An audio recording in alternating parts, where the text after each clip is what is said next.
I'll be flipping 7 items today for my new retail space, which I'll tell you a bit more about shortly. Welcome to my crafting channel. I'm Alana from Upcycling NZ. Let's upcycle. I'm using salvaged and thrifted items today, and I'll start with this little wooden train set. I got it for $2 from the thrift shop, and it's all wood. There's a bit of damage and it's actually missing the engine. The set is pretty old, but it's not an antique or vintage by any means, so I'm going to make it look more vintage. I'm just inspecting the pieces for damage, and I can see that there's a broken wheel on this one. It's also missing the little hook and eye that connects the carriages together. This one also is missing a little piece of the wheel, but other than that it's in pretty good condition, this little set, and if I give it a bit of tender loving care, this will last for many years to come. So I'm going to take the wheels off by removing the little screws. I've thought up some solutions to the problems that this piece has, and I've found these little flat beads. They're a bit like a button. They're made of plastic and they're gold, and they're about the right size, so I'll use those as the replacement wheels. I'm also taking off all of the hooks, and I'll keep all those stored together safely so I don't lose any. The hooks and eyes are just regular picture hooks, and they're easy to remove if you just slide the screwdriver into them and spin them around. I always love the wooden train sets that you see in antique stores that are made from wood. I always find them so interesting, and they always draw my attention. So I'm using the coarse side of an emery board, and I'm just taking the shine off this wood because I'm going to be painting it. I'm not going to varnish it again. An emery board is great for getting into those little tight spaces inside.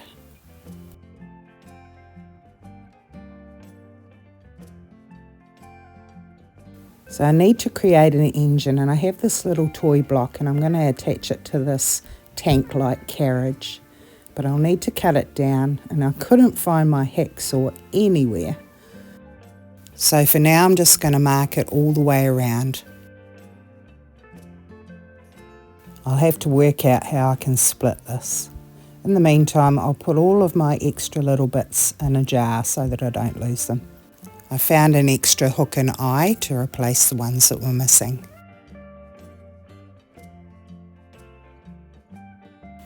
So I'm going to have to use a chisel to separate this piece of wood. I'm cutting it to where I know that the grain will split away from my line. I knew it wouldn't split straight, so I'm going to have to put a bit of elbow grease into sanding that down flat again. I love working with wood. I just love the smell of it, the feel of it, everything about it. It's so organic. I even used to do a bit of building in my past life.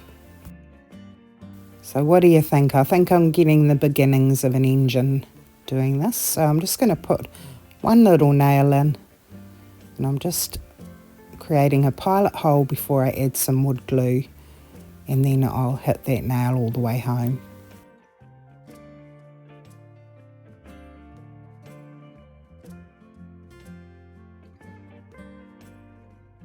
It really wouldn't be a train set without an engine, would it?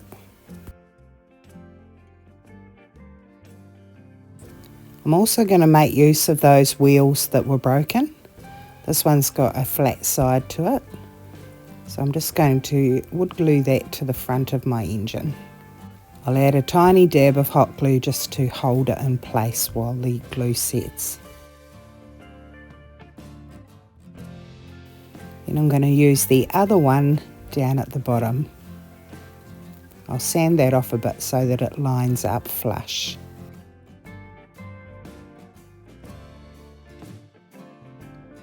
I think this is going to look the part now once those wheels are back on it.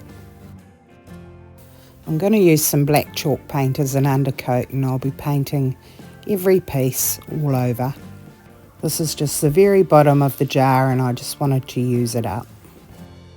I've arranged with the local store here in my area to fill up a few of their shelves with my creations, so now I have somewhere for my stuff to go when I've finished it. My real focus and passion is in making YouTube videos and growing my channel, but a byproduct of that is that I now have an awful lot of stock stored up.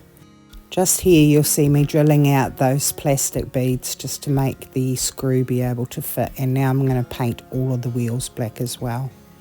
So this shop is out in the middle of nowhere because I live in the middle of nowhere, so I'm not going to make $1 million out of it, but I'm hoping that it'll create a little bit of a buzz around my YouTube channel.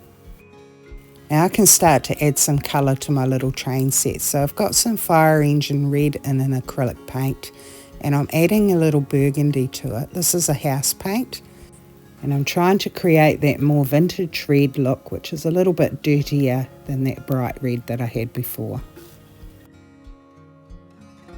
I want to have a bit of red on the engine. I want the caboose to be red. I'll paint one of the carriages red as well. And then I want the wheels also to be red, but I'll leave a bit of the black by sponging the red onto the surface of the wheel. When I did the second coat on the wheels, I put them on a skewer stick and used a paintbrush, and I found that method much easier. I'm using a sponge brush for my second coat on the main parts, just so that I don't have too many brush strokes. Now here I'm trying to create a more vintage looking green. I want it to be much darker than that lime green I've started with, so I'll add a bit of blue to it.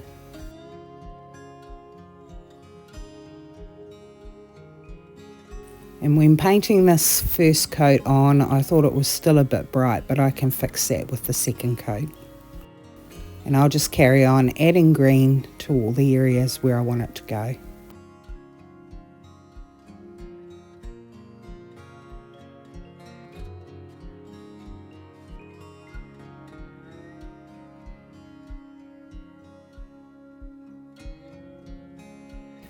The next colour I want to use is some gold. So I've got this little folk art metallic gold paint, and I'm going to paint the tanker shaped parts of the train in gold. This is going to require 2 coats, and I used red underneath it because it helps to really bring out the gold colour. I'm also rubbing just a touch of gold around the wheels with my finger, putting a second coat on my tankers, painting the little hooks and eyes gold and the little screws. Now for that second coat of green, I'm going to add some black into that green, and that really toned the green down to a level where I wanted it. That'll dry a lot darker. Next I'm taking a little stamp set, and I found this little decorative stamp which just kind of stripes both sides with a little swirl in the middle. And instead of using ink, I'm painting some of the gold paint onto some glass, and I'm using that as a stamp pad. Then I can put my little decorative edge on each of my carriage sides, and they kind of look like a stripe, like it's meant to be there.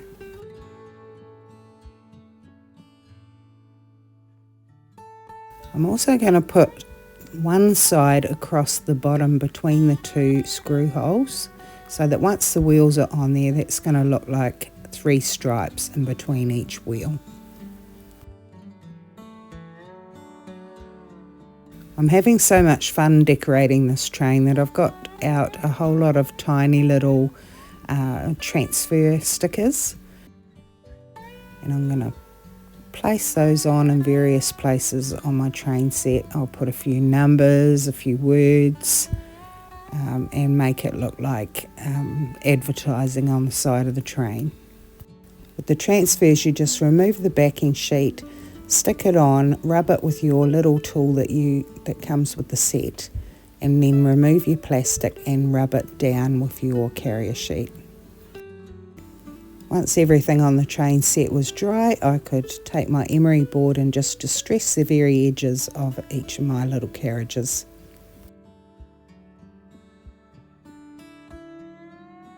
Sanding these has really added to the vintage look of these pieces and dulled all of that shiny newness down. And because more is more, I'm going to take some more of my transfers and I'm going to add a little window to the front of my engine. and I'll add a little doorway using the same piece to the back of the caboose. Next I'm going to take a shaving brush and my clear wax. This is a soft wax furniture polish, and I'm just going to seal in all of those transfers. The paint didn't really need sealing, but I am going to use antiquing wax on this next, and the clear wax helps me to control how much antiquing wax is left on the surface of my pieces. And I've buffed off most of the clear wax, and I'm painting on the antiquing wax, concentrating it in the crevices and places where it would naturally age. I'll buff off the excess, put the wheels back on, replace the hooks, and you'll be able to see that better in my final reveal. I love this little train set so much that it's not going to go in my retail space. I'm actually going to give this to my beautiful niece Kirby, who's about to have her first baby. It's a wee boy, and I can pop this in with the present that I have for her. So Kirby, if you're watching, this is coming your way, honey, for my beautiful little grandnephew. I've put a lot of love into this little train set, and I think it's bloody adorable. Let me know what you think.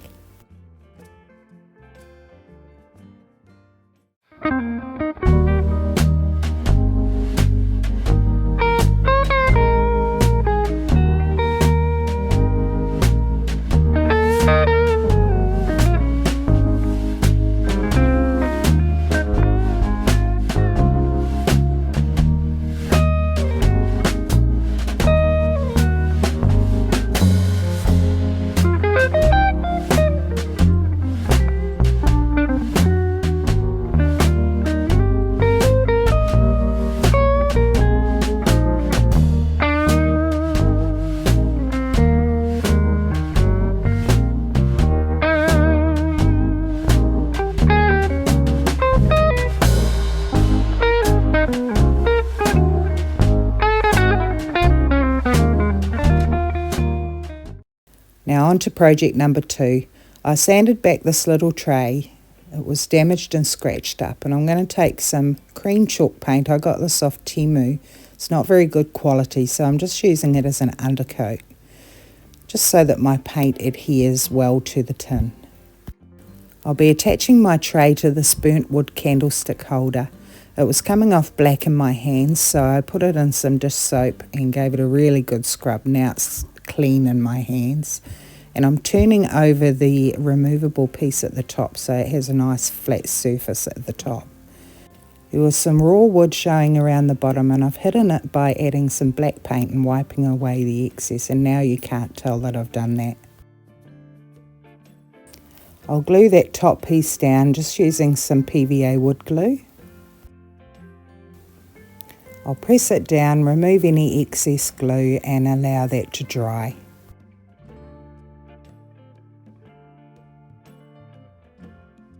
Now I'll paint the tray that goes on top in an acrylic black paint.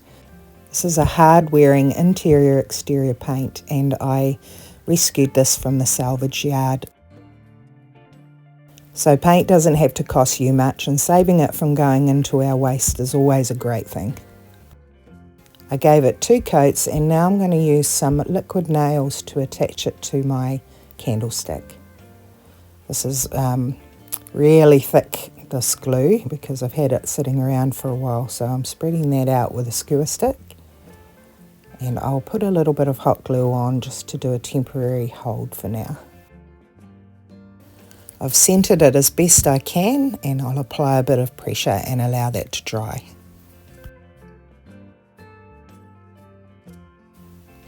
Once that had dried, I added another thick bead of glue between the tray and the candlestick and just smoothed it out with my finger, removed any excess and allowed that to dry. So now I'll just paint the bottom of the tray and paint that glue in to match this candlestick. I gave that a second coat and flipped it over, ready to put a design on the top. I'll be using a transfer that I got on the Temu website, And these ones have a raised surface. They're a lot harder to use because the transfer sheet is really sticky, so these don't work on every surface. But I'm going to give it a try, so wish me luck. The birds are absolutely beautiful, but I thought they would suit a lighter background, so I'll save those for later. I've settled on the heart made of roses, and it's kind of got a steampunk feel to it. So what I've learned about these particular transfers is that you have to just apply your pressure to the image itself and try not to put any pressure on the clear transparent carrier sheet. So the difficulty with these is that they lift the paint. They're great for putting on directly onto surfaces that are not painted, like wood and porcelain, glass, etc. But when you're applying it to paint, it can be pretty risky, so I thought I'd take a chance with this. And right here you can see how difficult it was to remove because somehow I did end up putting pressure on the carrier sheet. But it came off clean, lucky for me. And now I'll just burnish that on really well with the backing sheet. And that's it for this one. It's giving out some really nice dark and moody vibes and would fit that kind of colour scheme. And these transfers are waterproof.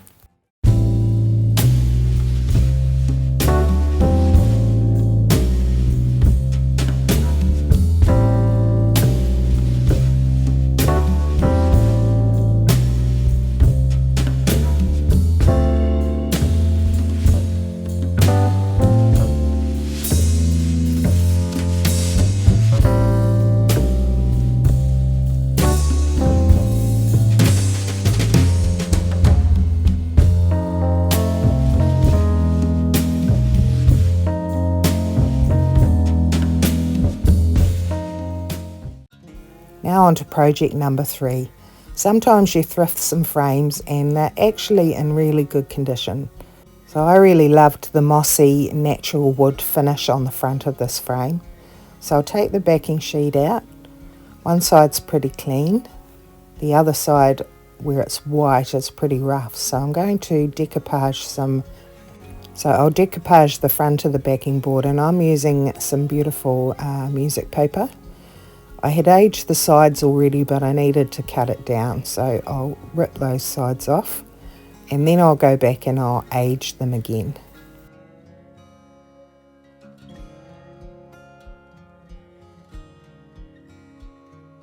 So I'm using antiquing wax, and because it's very strong on paper, I'm going to use a wet sponge to apply it.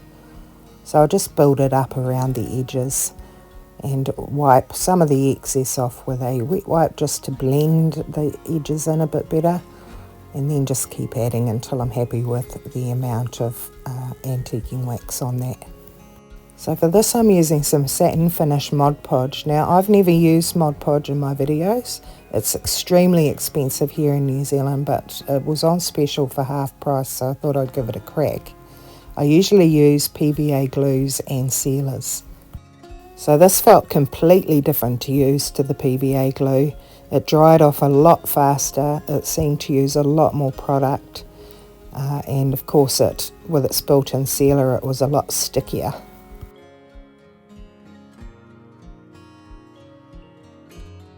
Once it had dried off though, I found that the finish was actually very much the same. Now I'm going to take some more of those difficult transfer images to use. I'll be using this one a bit differently though, because I can't do the rub-on method with this one on paper. I'll show you why in a moment. So I'm going to fussy cut this as close as I can to the image. Then when I apply it, I'll be leaving the transfer sheet on it. It's not going to show because it's going to have glass over it anyway, so that will provide a shiny finish. And this is why. If I tried to peel off the transfer sheet, it would take all the paper with it. So this little flip is really easy. I'll just peel it off the backing sheet, lay it where I want it, and just flatten it out with my transfer stick. I'm absolutely loving the natural subdued colours in this, and you'll see how well this goes with the frame in a minute. Now I just have to put the frame back together. So I'll put the glass in nice and clean. And when I put the backing on, I noticed that I'd got some glue and marks on the back of it. So I need to cover this for a more professional finish if I'm going to put it in the resale shop. I'll measure out the size I need, and I've got some of that thick brown paper that you often see backing pictures, and I'll cut that down to size. I'll use some PVA wood glue, place my piece of paper on, and then I'm going to go around again with some hot glue because I'm too impatient to wait for it to dry. So this piece has got a really rustic country farmhouse feel to it. But if you're into something a little bit more modern, stick around. The next one might be more to your liking. Meanwhile, I'd love to hear what you think of this one.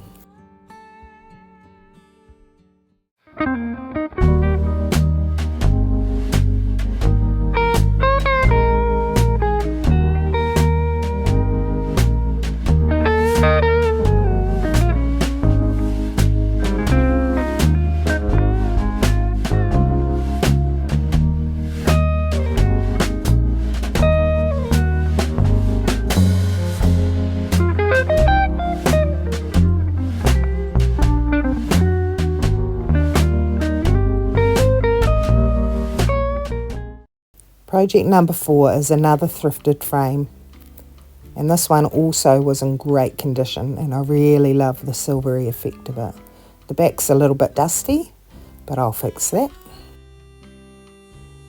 I could see a couple of areas where the felt or the velvet on the back had lifted a little, so I'll go back and glue that down and tidy it up a bit.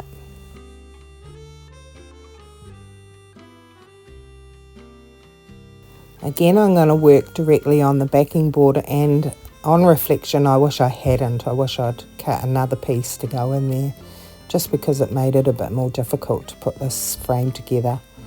I'm taking this gorgeous serviette and I'm removing the 2 plies from the back of it. That'll leave me with just a very fine tissue. I think that's going to go nicely with the frame. Now to cut it down, I'm just going to place the glass from the front on top of it, and I'll take a wet paintbrush and just draw around the edges, and that will make it a little easier to rip.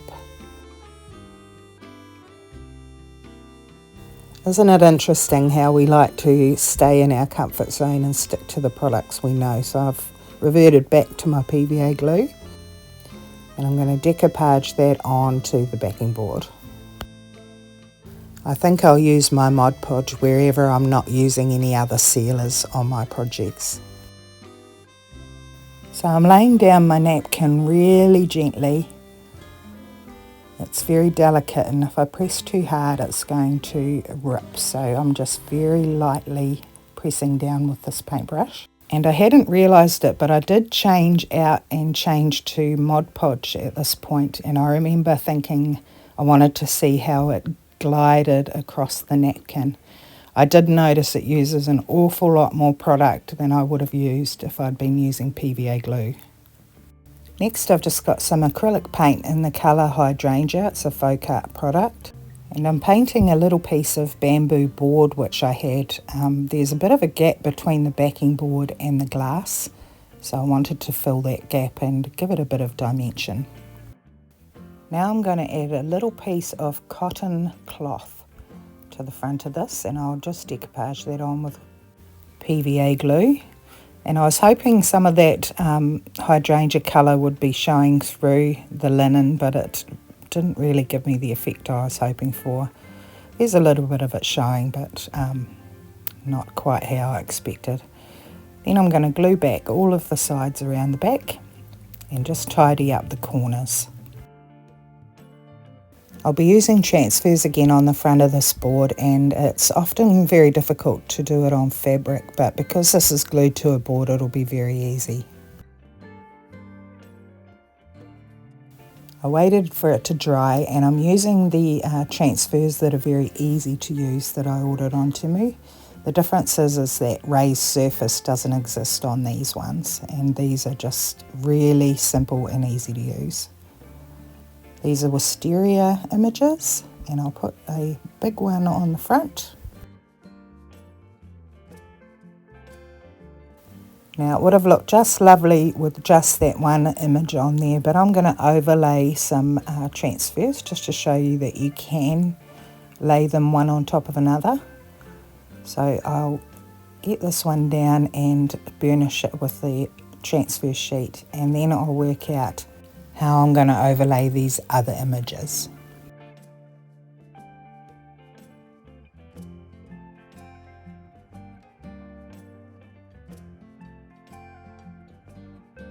Now I want to blend in all of that white space around the wisterias. So I'm taking some watercolour paint, and I'll just test that out on the back because I want to choose a colour that complements that frame, and I think that one's going to do nicely. So I'm just using a damp sponge brush and picking up a very small amount of that watercolour, and I'm just slowly going to blend it in. And as you can see, if I work from the edge in, I'm getting a lovely cloudy blend. So that's going to sit in the middle like that. But I'll take the glass out for now so that I can attach it easily. Now I'm just using hot glue to glue that in.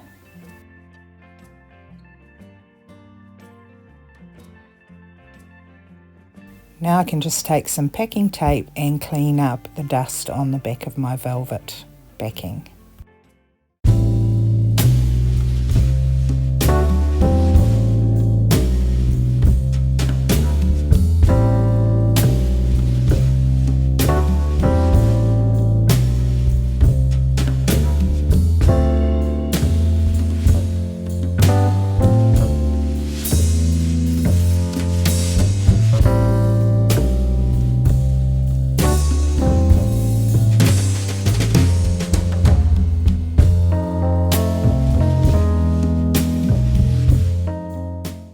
Now moving on to project number 5, and this is the easiest flip today. I'm taking these 2 silver trays. They're not very high quality, and one of them had been painted in black in the past. So I'm going to give them a really good clean, and heads up that little wet wipes are excellent for cleaning tarnish off silver trays. Look at all the black that came off this one. It's a little bit concerning considering my packet says baby wipes. Anyway, moving on, I'm going to repaint the back black again, and I'm just using that black acrylic remnant again, and I'll just give that one really good coat. I'll set that aside to dry, and I'll take the little tray and I'm going to paint around the very edges. There's a little lip there, and I'll use that as my guide.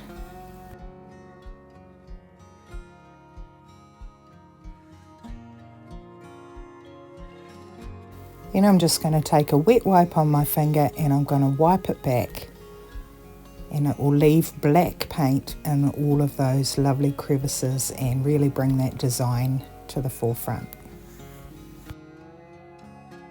I'm making sure I clean up the inner area and haven't got any paint left on those bits. It's a little hard to see at the moment, but it's got quite a gothic look or dark and moody look to it. Now I'm going to add a transfer, and I'm using those difficult transfers to use. I love hydrangea flowers. It's a little bit of writing on this, which will probably fade into the background, but that's alright. I'll peel that back, rub it on, and the only thing I'm going to really pay attention to is I'm going to peel it back holding the transfer sheet quite low, because if I tried to lift it directly upwards, sometimes it lifts the image a little. But this is transferred perfectly, so these work great on these silver surfaces. The other tray still had some black in those lovely detailed edges, but there was also a few flecks of white showing. So I'll just give that a quick redo and paint all those edges and wipe it back the same way that I did with the other one.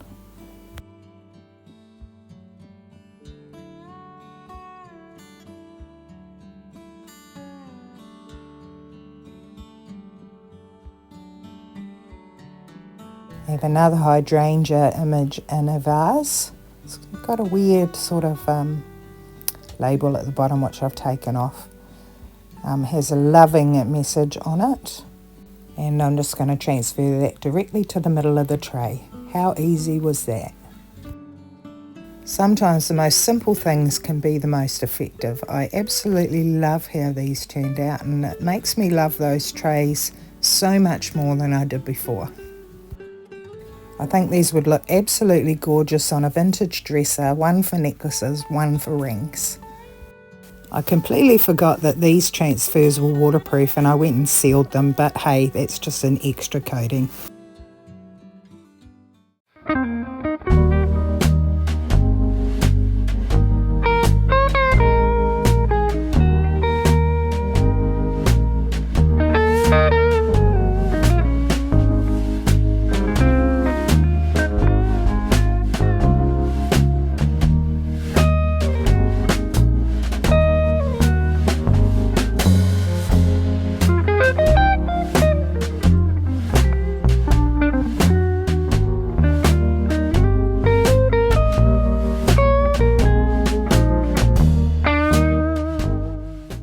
Unfortunately, I lost the footage for project number 6, the before photos, but you'll be able to see what it looked like before once I've completed it. I'm taking some jute twine and some hot glue. These are little glass bulbs that hold tea light candles. And I'm just going to add glue and wind that jute twine all the way around it. And I'm going to continue to do that all the way up to the neck. Once I've got that at a nice even level at the top, I'm going to trim it off and just glue the end down and tuck it away nicely with the glue.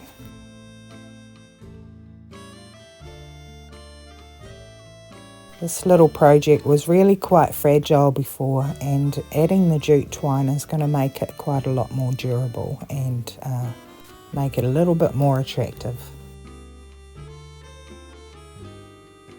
There's just the 2 little glass bulbs on this project, and once I've finished this one, I'm going to remove all of the loose bits of glue that end up being around the base of it and those loose fibres that you can see. I just use a lighter for that. It burns away those fibrous pieces and melts away the little strings of glue. And then these just sit inside this little delicate metal frame. Now I just have to drop a couple of little tea light candles in there and this project's done. I think you'd be able to see the difference if you imagine that they were just glass before. I like this a whole lot better.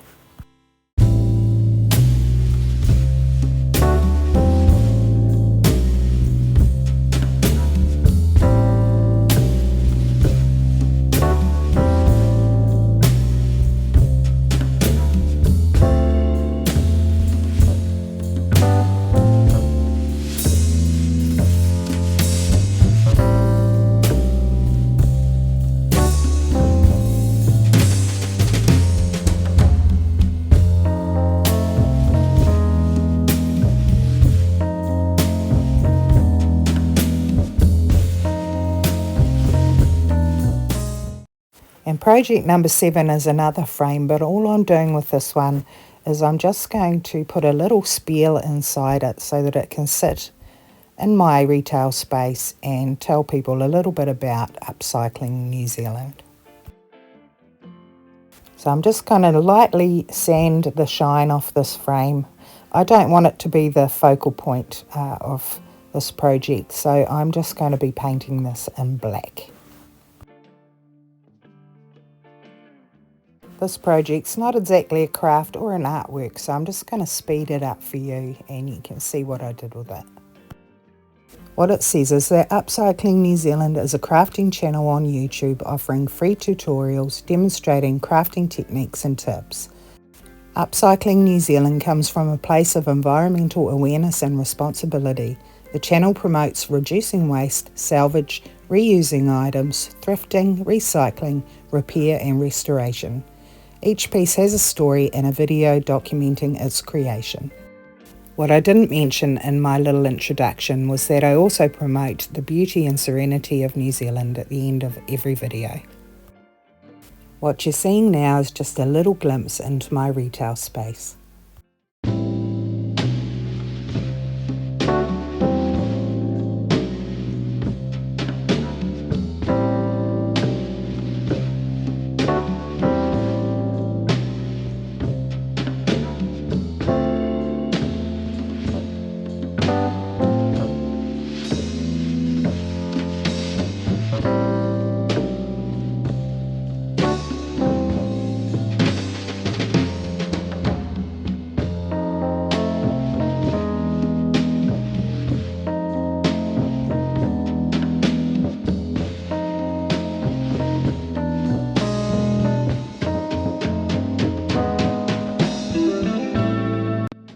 So in keeping with what I've said, this is the view from my balcony. Isn't it beautiful? And we want to keep it that way. So remember to reduce, reuse and recycle. Thank you so much for watching. I really love having you here. Bye for now.